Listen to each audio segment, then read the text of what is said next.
right. Good Monday morning, everyone. I hope your allergies are not bothering you like they are bothering me, Fern, and just, half of Texas, I believe.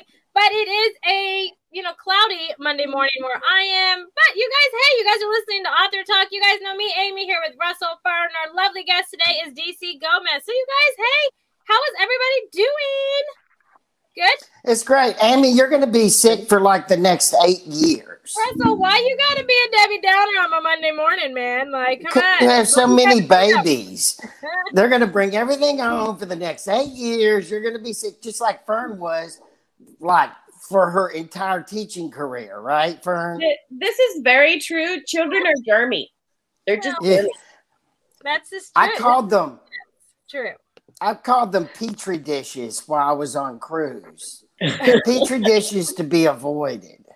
Oh, They do. I mean, I remember when I was a teacher, man, I was sick all the time because it just goes around the room and back around the room and then back around. It's really quite interesting. I mean, we do share a lot as teachers, and germs are one of the things that they share with us. It's just gross. It's so gross. So traumatizing. I'm like, oh God, I don't think I want to hang out with kids now, guys. Thank you.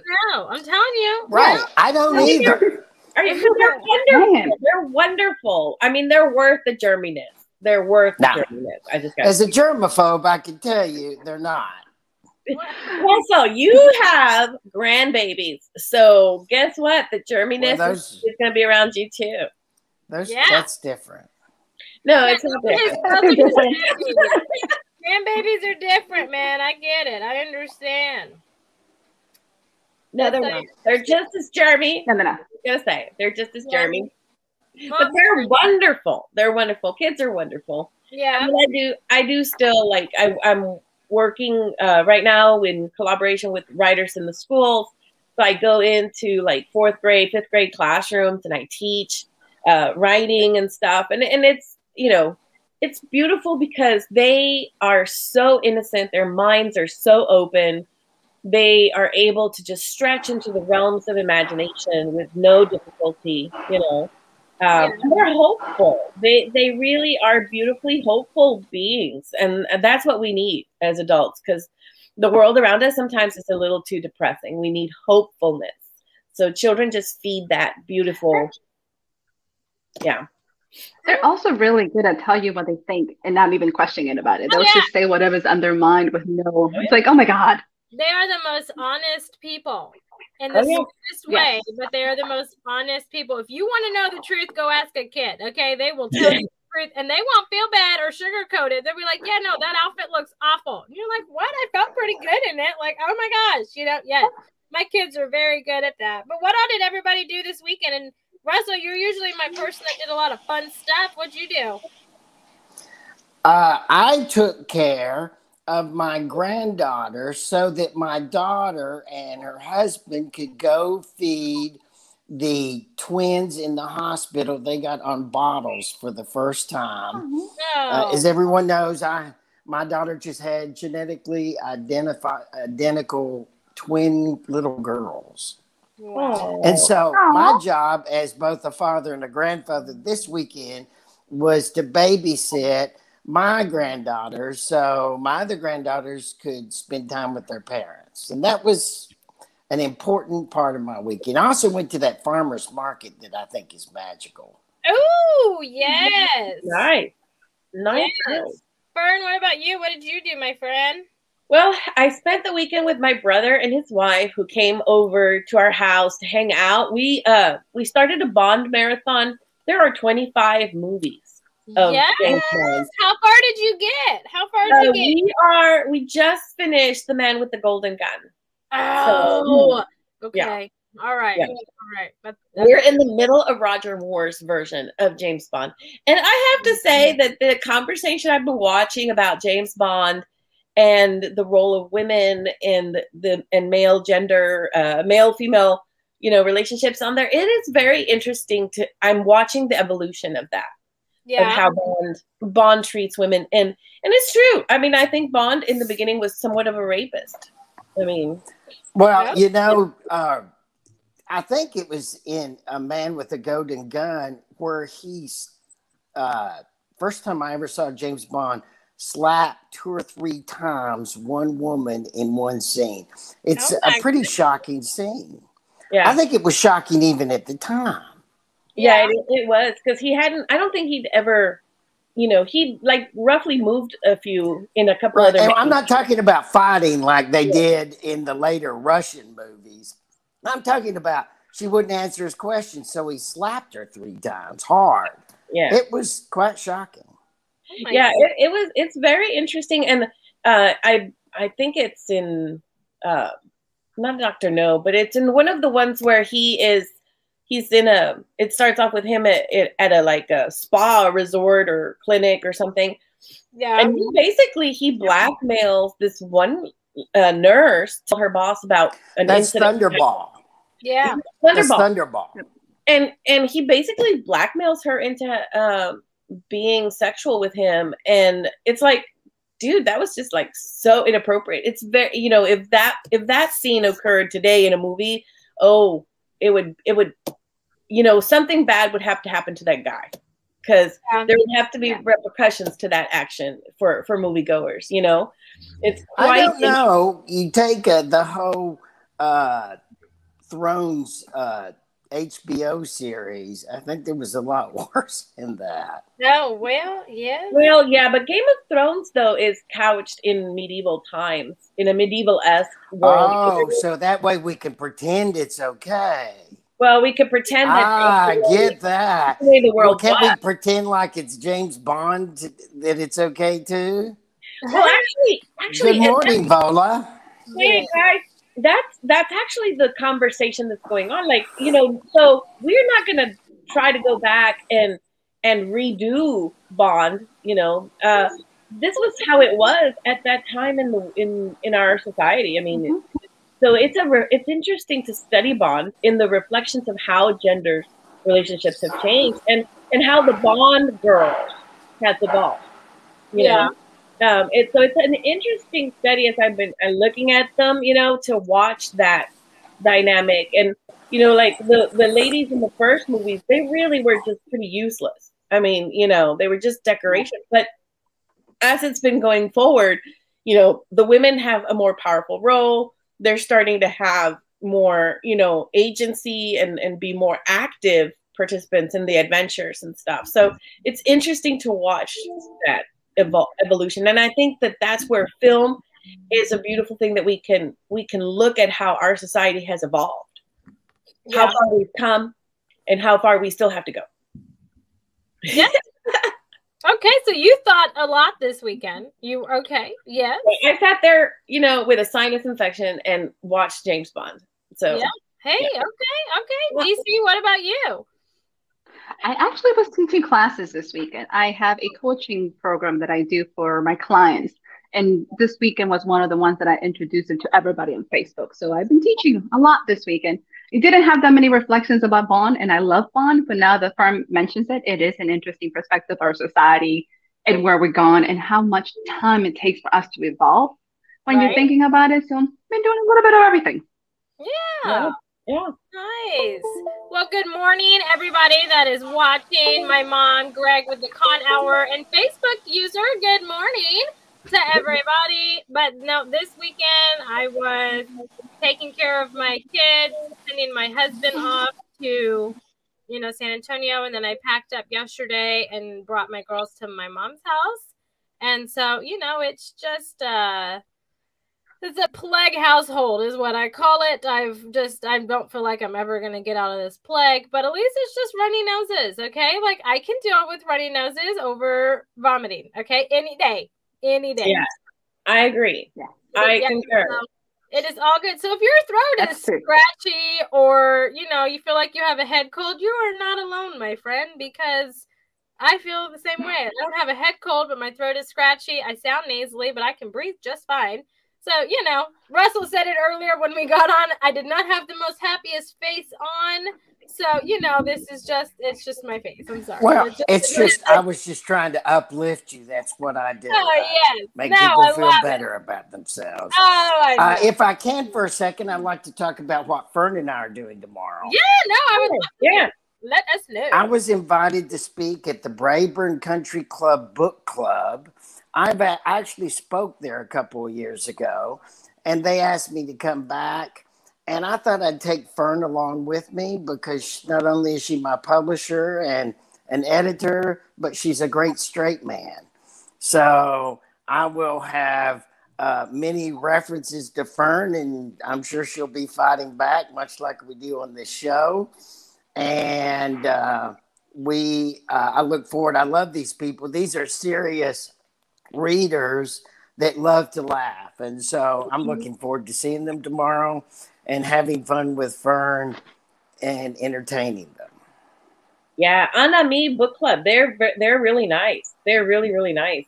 We've actually, through the Houston Writers Guild, we've actually placed a couple other writers with them in the past that have had a chance to go and chat with them for their books. They're always looking for new writers in the Houston area, so that's really cool. We'll definitely have to keep doing that for maybe DC when you're in the Houston area one of these times. We'll have to get you in with the Brayburn people because your books are awesome, my friend.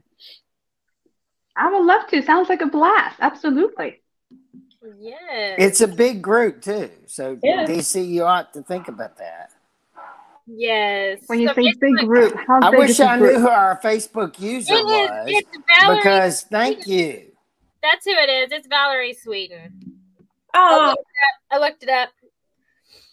so yeah, it's pretty large. It's got about 20 something members that come to the actual meetings every month. And then there's other members that, don't make it to the meetings, but they're involved in the club. So it's a pretty nice group. And it's a little bit different than how you would imagine a book club, in the sense that, like, they usually with book clubs, they've read the book, and then you come and you talk, and then they ask you a lot of questions. So these guys, more than that, you go and you talk about your book, and then they buy it there, and then they read it. Yeah. So it's more of an opportunity to get them to be interested in your book, to read. And they just, it's more like a pitch, like you're pitching it to them. It's kind of like a pitch, but they're wanting to get to know you. They want to get to know you. They want to get to know about the writing process, about what your books are about. It's just, they just like to meet authors. And they also have other sessions. They have sessions with people that are experts on different topics that members like. And usually those people have books that they recommend, either they've written or they can recommend certain books on that topic. And so it's an interesting dynamic. It's a little bit different than how you would imagine book clubs go, That's pretty awesome. Nice. Well, Russell, that sounds amazing. You're going to have to give us an update next Monday on how it went, you and Fern. I'm excited for you, though. Keep us posted. But with all that being said, DC, we're going to kick it to you. So, Fern, take it away. So, DC Gomez, you are a writer.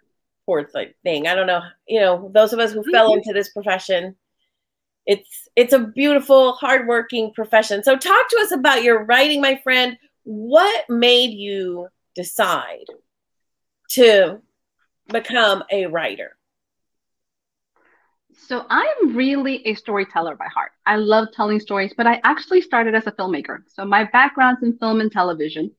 And I kind of tell everybody about 5 years ago, I hit that space, and I think most people can kind of relate, where I was sick and tired. Like, I was miserable. Like, I had the perfect of everything. I was doing the American dream. I had the job, the house, blah, blah, blah.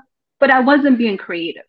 And at that time, trying to put together a film, a video was kind of much more than I cared to do. So I had this thing. I was like, my life goal, my bucket list, and my bucket list tend to be like 5 years or shorter. I was like, I'm going to do a novel. Why not? Like, this is pretty much in the storytelling world. I can pull this off. And then I got hooked. So my first book is Death's Intern. It's based on the 4 Horsemen of the Apocalypse, which is interesting because I live in the Bible Belt here in Texas. So deciding to do a fantasy book in the Bible Belt was a little bit scary, but it was one of those things that I finally connected back to my roots. I finally found my center. I finally found that peace of mind that when you write, you have this feeling in your stomach that you went, all is well. So yes, I came back to storytelling through the written word instead of actually doing visual. Very nice. So that first book, you know, once you've written it and you go through the process, people have to decide how to publish. So what was your publishing journey as far as, you know, did you decide to self-publish? Do you have a publisher? How did that go for you? I did lots of research and I went back and forth between, do you go traditional? Do you canvas? Do you do all that stuff that comes with traditional? Or do I self-publish? I'm a little ADD for most people that know me with tons of OCDs. And I thought, hey, you know, based on what I found out, what is the meaning of going traditional? And at the time I thought, I'm just going to write one book. Why do I need to go through this whole agent publishing world? I can just go ahead and do it myself. Did not realize that I was going to be hooked on this. And now I have a whole bunch of books that I'm publishing myself and have a business out of it. But at the time, it was very much based on the royalties, based on what is available, based on what I was in my life. You know, going indie made a lot of sense. Mm-hmm. And, you know, I love what you said about research, because it is important that people research the avenues and really understand themselves to know which avenue to take, because clearly you are a person that enjoys running a business. And so you're able to run a business, which, you know, a lot of authors, for them, that can be difficult. What has been the hardest, the most challenging part of your author journey so far? Honestly, talking about myself, like these things, I had to get very used to being not the author, not the writer who sits at home. Like that person has to stay home. I had to become the businesswoman. I had to be able to say, it's not about me. It's about the books. It's about the process. It's about the journey. Because getting in front of people and talking about myself became very subconscious, became a journey that I wasn't prepared for. Then I had to become very aware that if I want these books to find a home, if I want people to connect them, then I need to suck it up and get out there. People are not going to find us just because we put a book in Amazon. You know, Amazon is a search engine. It's not a library. So it became that concept of learning the business, being comfortable with the business, and then admitting to myself that this is not going to happen just because I wrote a book. If I want people to connect, then I have to get myself out there. And that was a struggle.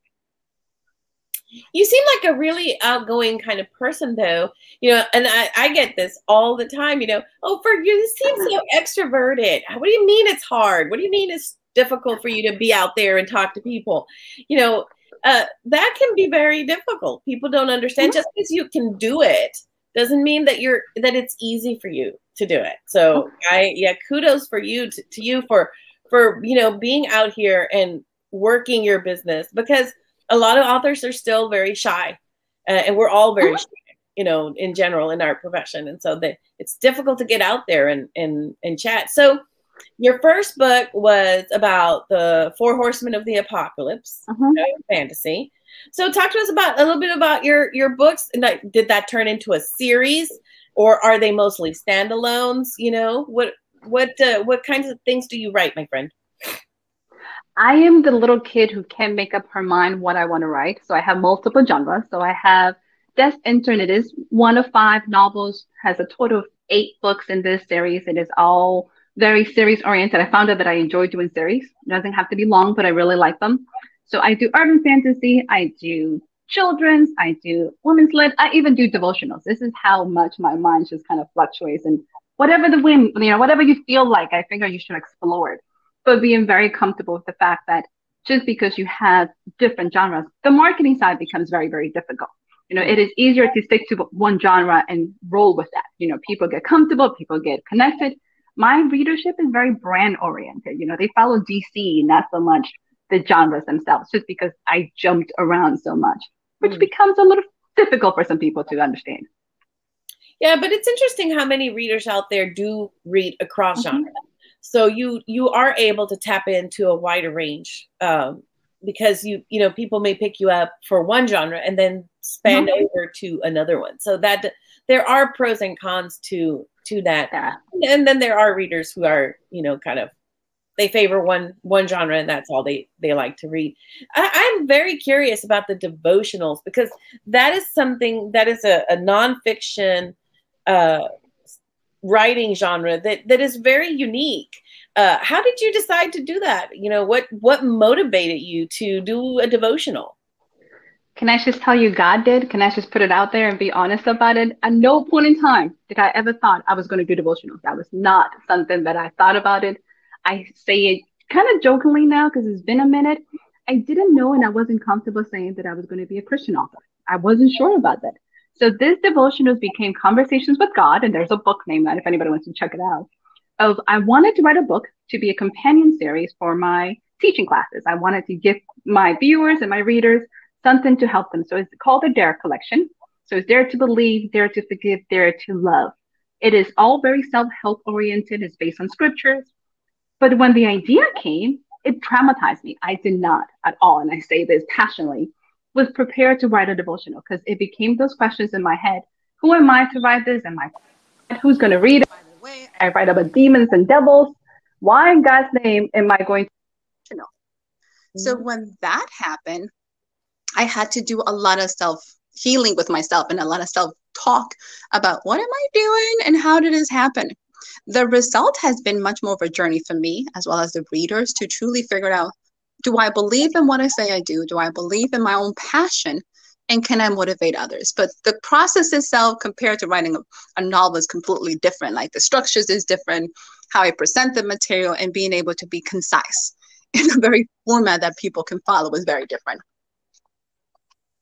And that is a very, very wonderful conversation to have. And Greg is asking about like the Comic-Cons. Do you feel that that's a great way, a great venue for authors to find readership? Absolutely. I think anytime you can get in front of people, anytime you can connect with your readership, it makes it extremely accessible because it's a phase one. It is also a little easier to connect in a Comic-Con setting with people who don't know much about you because you have other things that they can see. You know, it's not like you have this dead silence. You can talk to them about the environment. You can talk to them about what they do and without being too self-conscious about it's all about you, if that makes any sense. Mm-hmm. Yeah. And you've got the fandoms. You can connect to them about their costumes and things like that. Yeah, it's a really great way to engage with readers. So do you dress up when you go to the Comic-Cons? I think it's hard enough for people to recognize me as an author, so I don't tend to dress up. I do have lots of merchandise, so I wear my own t-shirts. I have, based on my urban fantasy, we have an entire world of Reapers, so I have lots of Reaper shirts. I have lots of cat shirts. So I tend to stick within my bubble, my universe that I have created, without trying to go something else. Because most people can't figure out that I'm the author. So like every time I show up, they're like, "You're so sweet. Are you here representing so-and-so?" I'm like, "No, it's me." They're like, "Oh, okay." So I need to kind of stick with the fact that I want them to know who I am first. Sounds good. So talking about your fantasy novels and your series, what are you working on right now? I currently have a spin-off going on of my urban fantasy. I'm working on an assassin / I want to say witch kind of assassin side story with it. One of my side characters happens to witch a cop and he's a martial arts expert. And he's moving back to my hometown of Salem. So I'm originally from Salem, Massachusetts. I had promised my mother that I was going to make a book in that setting. So when I decided to kind of spin this one, it's all going back to Salem. So my mom's all excited. Very cool. Very cool. So that's a spin-off. So which of your novels did it come from? It's actually going to come from my that's intern. So it's going to come from the Intern Diaries world. So one of my side characters there is going to go and take over. Cool. Bethel? Yes, I do have a question. You said something early in the interview that I've never heard before, and I would love to hear more about. And that is the genre of urban fantasy. You said you were writing urban fantasy. What is it? Would you explain a little bit about it? What the market is? It sounds great to me. When you think of urban fantasy, you're thinking of a story. Think of Harry Potter. I think that would be the easiest way to look at it. It's fantasy that takes place in the modern world. So, you know, Harry Potter goes to London, so you have that magical place. When urban fantasy, it has to take place kind of modern times, has to take place in a city, and then you add the magical elements to it. So the urban is a very real role. For most of the urban fantasy, at least for me, I start the fantasy world very mundane. Like she doesn't know fantasy, she doesn't know there's, you know, witches, she doesn't know any of that. And then you transition to that world through her eyes. and then slowly introduce this universe. So you're adding magic to the current days. So it gives everybody a sense of where they're at. Jim Butcher does it great with the Dresden Files, and Kim Harrison does it well, even though hers is an alternative history world. She does it well with Rachel Morgan's series. So you have these worlds that are taking place in current times with some parallel universe of magical elements in there. Mm-hmm. Okay, that's awesome explanation. I got it. Now, can you give us some way that if a viewer wants to contact you or find your books, how do they do it? You can definitely check out my website, which is dcgomez-author.com. They can find me on Facebook under DC Gomez Author. I'm on Instagram. I'm pretty simple. And by the way, you can't miss it because I'm always smiling and cheesing like crazy. So it's not hard to find me. So yes. Yep. And Amy will put the links down there on the chat too, for people to be able to locate you and all that. You were talking about, you know, the classes that you were teaching. So what is that all about? I am also, so I tell most people, I'm a courage coach. I believe everybody's meant to live their best life now. I truly believe we're meant to be to our full potential. So a lot of the coachings that I do is very one-on-one. I also do small groups to get people to start thinking is, what is your passion? Where did you lose your passion? How do we get you back to find this passion?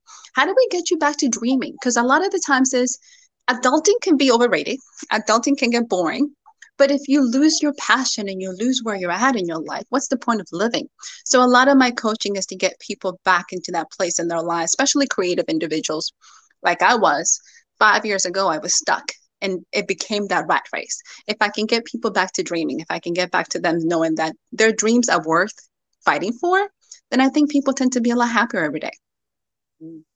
I love that. So, and I guess on your author page, right, you would have links to some of that that people might go ahead and send me some information directly. We have right now, if you go to my Facebook page, there is literally the 3-part series of the first elements of my foundation course. If people were interested in figuring it out, what is it about, how I walk you through the process, how I get you from figuring out where you're at, if you're stuck or not, and get you to a place of like, okay, we need to make some changes. Very cool. So everybody needs to go check those out.